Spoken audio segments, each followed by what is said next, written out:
સ્વાગત છે દોસ્તો ફરી એકવાર તમારું મારા નવા વિડીયોમાં. તો દોસ્તો વળી પાછો નવો એક ચેલેન્જિંગ વિડીયો લઈને અમે આવી ગયા છીએ. તો ચેલેન્જ દોસ્તો કાંઈક એવો રહેવાનું છે. ઈટનું હાથમાં લીધી છે તમે કદાચ ટાર્ગેટ તો હશે આ 70 Pro Max માં વાત કરજો ખાલી તમે. તો દોસ્તો ઈટું તમને હાથમાં દેખાડે તો કદાચ ખબર પડી જ ગઈ છે કે આપણે શું ચેલેન્જ કરવાના છે. તો ચેલેન્જ જોવો હોય તો અમે બનાવીએ વિડીયોમાં કન્ટિન્યુ. દોસ્તો પાછા આવી ગયા છીએ અમે નવી ચેલેન્જ લઈને. તો અશોકભાઈ છે, કિશનભાઈ છે ને હું છું.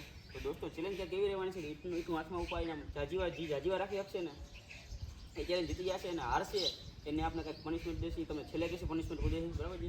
તો હાલ આપણે તને હાથ ઉપાડી લઈ 1 2 3. આ ચેલેન્જ છે ને આ ચેલેન્જ આપને બોલવું નહીં ને વધારવું થાય. આ ચેલેન્જ આપણે જીતવાની છે કેમ કે આગલી ચેલેન્જ જીતા હતા ને એટલે આપણે ચેલેન્જ જીતવાની છે. એટલે ફક્ત આ ચેલેન્જ માણસ કોઈ જીતી શકશે જ નહીં. કેમ કે મેં તમને કહી દીધું મોડે કે આપણે 500 રન ઠોકી આપણે 1000 ઠોકી જોયું આપણે કઈ વેર જ ના પડે. એટલે હું તો રાખી ગયો બધે આજ તુજવા મીંડા જ મારું મોઢું દેખાય આજ હું અહીંયા છું. દોસ્તો અત્યારે ને એટલા બધા હાથ ધૂજે ને તમને વાત શું કરવી. અને મારા જાજે તો કિશનભાઈ હાથ ધૂજે છે. એટલે મને એમ લાગે છે કે આ બાબમાં કિશનભાઈ આપણા થઈને હારી જવાના છે.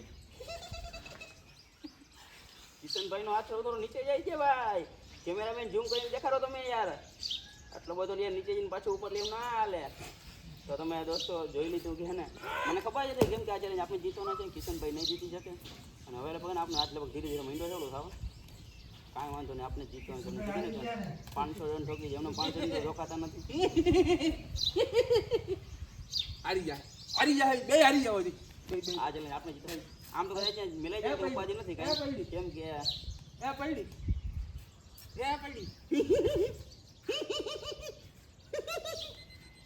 હા પડી ગઈ એ દોસ્તો આ તો બધા ધૂતો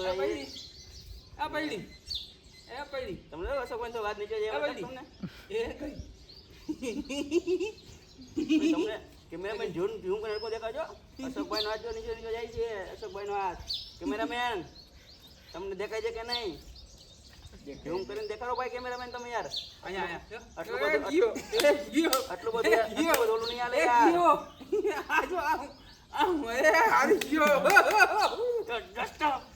ચેલેન્જ મેં તમને કીધું હતું ને કે 500 રન ઠોકવું જોઈએ એટલે આ ચેલેન્જ આપણે જીતવાના છે. તો આ ચેલેન્જ દોસ્તો પાછો હું જીતી ગયો છું એટલે પનિશમેન્ટ લેવાની છે આપણે કે ને કિશનભાઈને. તો દોસ્તો તમને મેં કીધું ને કે હું જીતી ગયો છું અને કિશનભાઈ અશોકભાઈ હતા. તો દોસ્તો એ બેને પાવાનું છે ફૂલ મીઠાવાળું પાણી, બરાબર છે? તો આપણે કિશનભાઈને અશોકભાઈને ફૂલ મીઠાવાળું પાણી પાઈ દઈએ. તો આપણે હે ને બેમાં ફૂલ મીઠું નાખી દીધું છે અને લાવી પણ નાખી એટલે જાકે ને બરાબર છે. આલી અશોકભાઈ કિશનભાઈ હવે દોસ્તો રહેવાની છે કંઈક પનિશમેન્ટ. તો જોઈ હાલો પી જાઓ. મીઠું નીકળો છે કાઢવાની હો પી જા હાલ.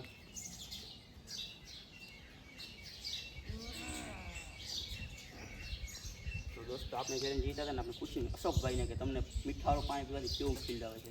તો અશોકભાઈ તમે ચેલેન્જ હાર્યા છે તમને મીઠાવાળું પાણી પીવું તમને કેવો અનુભવ થાય છે? અનુભવ તો જેમ ખારાશ હોય ન કરવા મીઠું ખારું છે મીઠું ના કેમ સમજો. અને કિશનભાઈને પણ પૂછી લઈએ કિશનભાઈ તમને કેવું લાગે છે? કિશનભાઈ તમને ચેલેન્જ હાર્યા સૌથી પહેલાં કેવું થઈ ગયા છે તમને એને મીઠું મીઠાવાળું પાણી પાઈ છે તો તમને કેવું અંદરથી ફીલ થાય છે મીઠાવાળું પાણી? મજા ગઈ વાર એમ સીધા જ હાલો પી જાઓ આમાં. ઠીક છે. તો દોસ્તો આપણે કિશનભાઈને અને અશોકભાઈને મીઠાવાળું પાણી પાઈ દીધું છે. તો આવા નવા ચેલેન્જિંગ વિડીયો જોવા માટે બન્યા મારી ચેનલ. તો દોસ્તો ચેલેન્જ પૂરી થઈ ગઈ છે અને અશોકભાઈ આપણે આગળ વયા ગયા પાછા. અને દોસ્તો મેરે સાથ અન્યાય હો રહા હૈ. કેમ ખબર છે કે કિશનભાઈ ચેલેન્જ હારી ગયા ને તો કિશનભાઈએ થોડુંક મીઠું વધ્યું હતું ને એ દોસ્તો મને પાવા હાટું થઈ અને ગ્લાસમાં નાખીને મને પાણી પાતો. હવે જિંદગીમાં કોઈ પાણી ભરી નથી મને સામે પાણી પાતો હતો. દોસ્તો આ કિશનભાઈ મારે બહુ બધો અન્યાય કરે છે. તો દોસ્તો નવા ચેલેન્જિંગ વિડીયો જોવા માટે હે ને અમારી ચેનલને લાઇક કરજો, શેર કરજો અને ફોલો કરવાનું ના ભૂલતા જેથી કરીને નવા વિડીયો આવે તો તમને મળતા રહીએ.